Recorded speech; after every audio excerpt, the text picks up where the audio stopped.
do you guys think? I'm waiting for LinkedIn, man. Let's go. Okay, let's do LinkedIn. So actually, I found this extremely useful. I got a lot of what I consider to be promising information off of this shit. So let's get this guy fired up. So essentially, I think the real value in LinkedIn, just while my laptop's coming up, is the fact that when I look at an avatar of who the average LinkedIn user is, so let's just figure this out. I need to, I think we might just need to slide this, yeah. So when I look at who the avatar is, it's extremely promising to who we want to be part of our team. So just anyone that's not familiar with this, this is that similar, or this is the course related to the course that Adam Martin's been taking. So this is Ryan Dice's customer avatar. So let's see if I can get the exact statistics up. So I think it's probably one of the most important social media platforms that we're weakest on currently. Probably it and Snapchat would be the two I think would be fair to say that we've ignored. I'm cool with pretending Snapchat's dead to us, but I'm not cool with pretending LinkedIn's dead. So, okay, so here's some basic facts about LinkedIn. So specific facts, and I have an entire handout that I'll upload to our group notes or whatever, but so after the US, it's India, Brazil, Great Britain, and Canada have the highest number of LinkedIn users. So naturally, you know, ignoring Brazil, that's a lot of English speakers, right? US, India, Great Britain, Canada. Of 500 million users, just 3 million users share content weekly. So like, let that sink in. That's less than 1% of people on LinkedIn are sharing content. So that's deep blue oceans in my opinion. Only 1 million users have published an article on LinkedIn. So we're talking about 0.2% of users have published an article. So think about that again, that's wide open, right? Articles with titles between 40 to 49 characters perform the best on LinkedIn. Articles with videos perform, articles without video perform better than those with video. So this is something to really take away, and I got some graphs that we'll get into later. But so like having a video does not perform well. And so if I was to try and reverse engineer why that is, I think it's probably because a lot of people are fucking with LinkedIn while they're at their job and they don't want to play videos and have audio, right? So I think that that's why written word is so important. So then obviously if you guys don't know, Microsoft bought LinkedIn for $26.2 billion. So that's a Microsoft product now. LinkedIn's Q1 2018 revenue was just under $1 billion. 41% of millionaires use LinkedIn.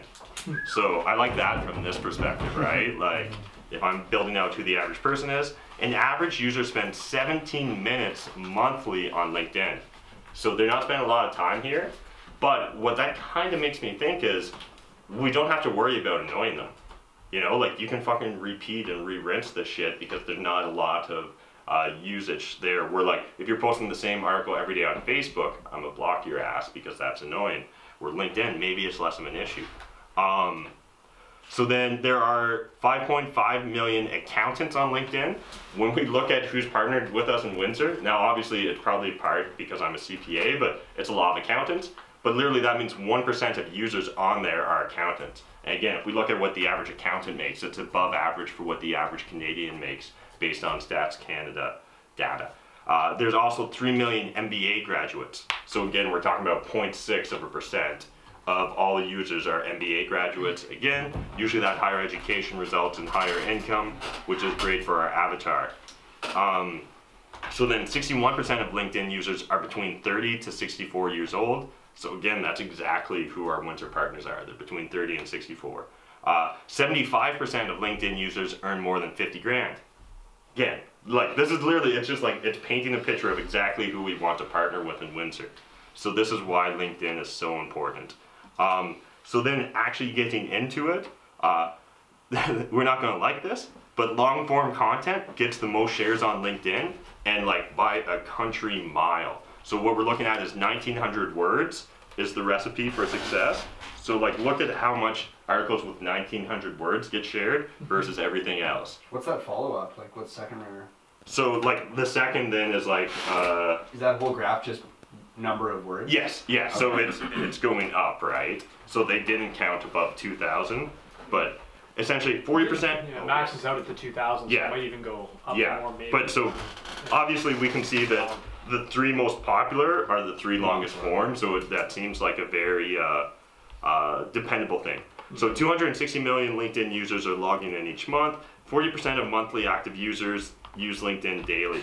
So what that kind of tells me is that there's a handful of people that are kind of super users on this platform, and then a ton of us that are literally using it as a way to post our resumes. Then again, how to and list posts perform the best on LinkedIn.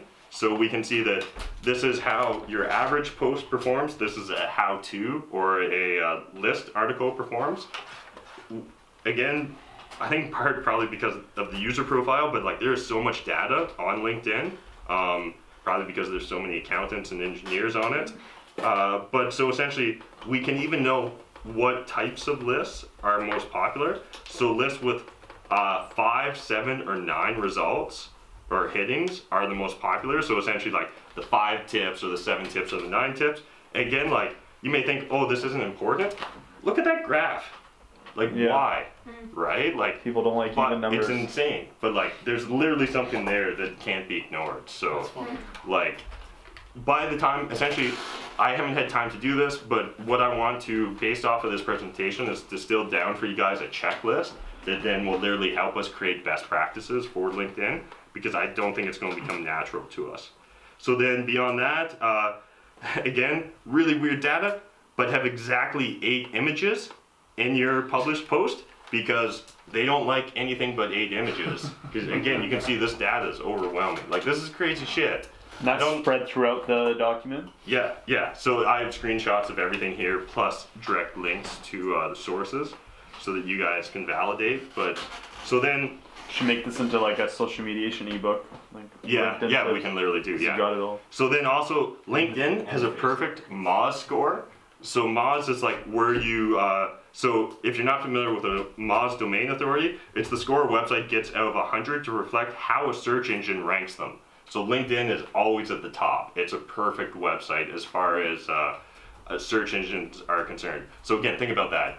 Long form content, and it's really popular on search terms. It literally could just replace blogs for us.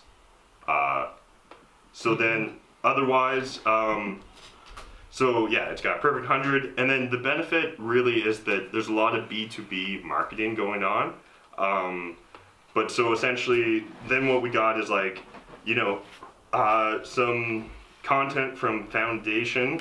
I forget what exactly, Foundation something. But anyways, I got a link here, Foundation Inc. And so LinkedIn generates 3 times more conversions than Facebook or Twitter. So this is from HubSpot, this graph. So again, you can see the data seems overwhelming. Conversion in which way? Conversion, so a sale. Like if you're trying to convert, okay. whatever you're trying to convert them to. So whether that's an opt-in or a sale or joining the webinar. But it's like taking them off of LinkedIn to something else? Yeah, converting them to whatever your end goal was. So then, also as a side note, LinkedIn owns SlideShare, which I wasn't even familiar with what SlideShare was, but apparently it's an app that makes it really easy to share slide decks. That's literally what it is, which sounds super boring, except for it gets used a shit ton. So the initial opportunity I identified with it is we can probably start sharing our limo tour presentations through SlideShare, and it'll be a much higher form experience for people as well. No, I think like in order to post, yes, but in order to view, no. So I think that essentially. So it's like what, PowerPoint basically? Like, yeah. Google Slides would be at the top. Yeah. Yeah. So yeah, tell us. Click next. Yeah. You can look up anything. Yeah, and so for whatever reason, it seems like it gets a lot of use. I think I got some data on it buried further down. But so then essentially, there's actually not a lot of content on creating LinkedIn content. One of the better sources I found was from, I think this is actually from LinkedIn itself. And so essentially it was To improve your LinkedIn profile, again, we'll create a checklist on this, but is your profile photo up to date? Did you claim your public profile URL? So just like YouTube and stuff, you can have LinkedIn/MattMcKeever. Again, no excuse for us not to have this stuff. Did we update your summary? Are you getting recommendations? And are you contributing to relevant groups? So again, there's a few things there that we need to dive into. But so first of all, publishing content. So I have literally the checklist from LinkedIn showing you how to publish content, but some things that we should know about publishing content on LinkedIn.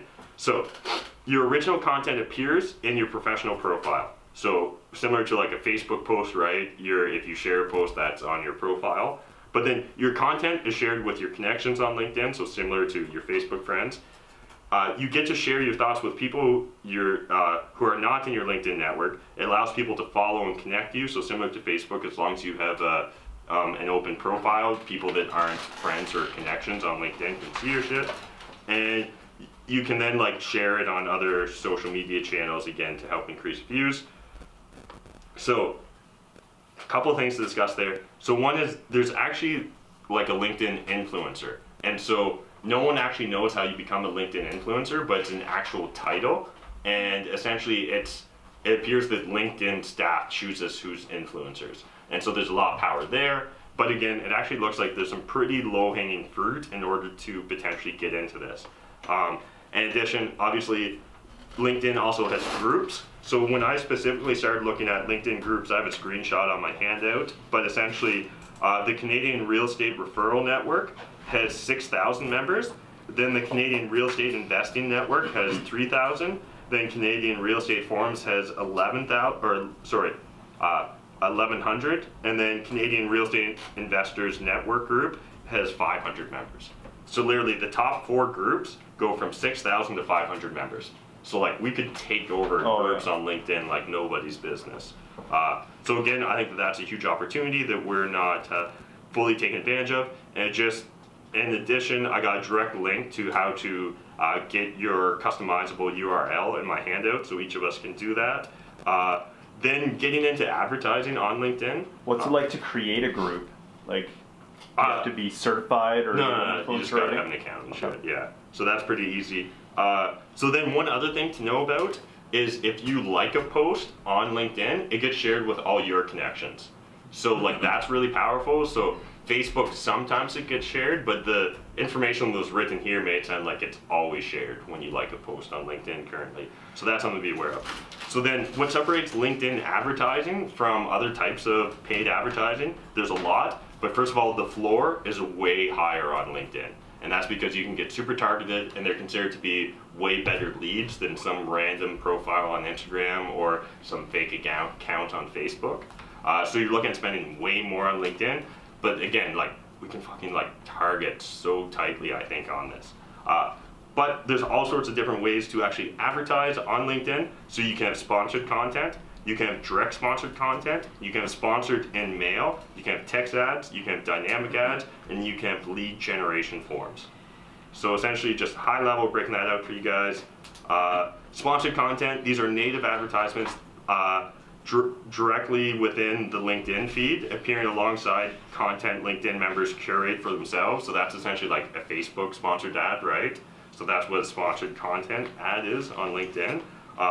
Essentially, I got lots of details on each one, but so the title can be up to 70 characters, the intro copy can be 150 characters, and the display image can be 1200 by 627 as the recommendation. So then the one that I just want to highlight, I won't go through all of them and bore you guys, but sponsored in mail. So this is where you can send personalized messages to highly targeted recipients. And let me see if I can find it. But like the open rate on this was stupid. Yeah, it must be buried somewhere. But the open rate was extremely high, so like way above email, below text messages, obviously, because text messages are the golden standard of open rates. But it was very high. So that's kind of high level what I got on LinkedIn. So the takeaways from this is, you know, tomorrow or sometime this week, I'm going to create a checklist so all of us can update our shit, because there's no excuse for us not having our LinkedIn on point. But really, the big takeaway is we need to start creating long-form written content from this. there's only a handful of ways I can see that getting done. One is with hard work and us just writing articles. The second is by trying to get volunteers or voluntold to start creating content from videos we already have existing, where essentially they're just writing out, and then we can maybe capture screen caps or screenshots of it to get our 8 photos for that article. But again, I think in a post-Vegas environment, we need to go so hard on LinkedIn, because if we get good at LinkedIn paid ads, I think it does Windsor forever. I think that there's just so much opportunity here. So I'm very excited. You guys should be excited about LinkedIn too, because there's a shit ton of opportunities, and it just seems like people are still really focusing on it as the job platform rather than as a content platform, and I think we should become the real estate guys. And I think this is even more important than, say, Twitch, which we've kind of fallen off the bandwagon with. So, but actually, I literally just heard, I was listening to a podcast today or yesterday where someone was talking about Twitch, and I was like, motherfucker, we gotta get back on it. But yeah, so that's LinkedIn. I think that there's so much opportunity there. It's just gonna be a lot of work for us to break into.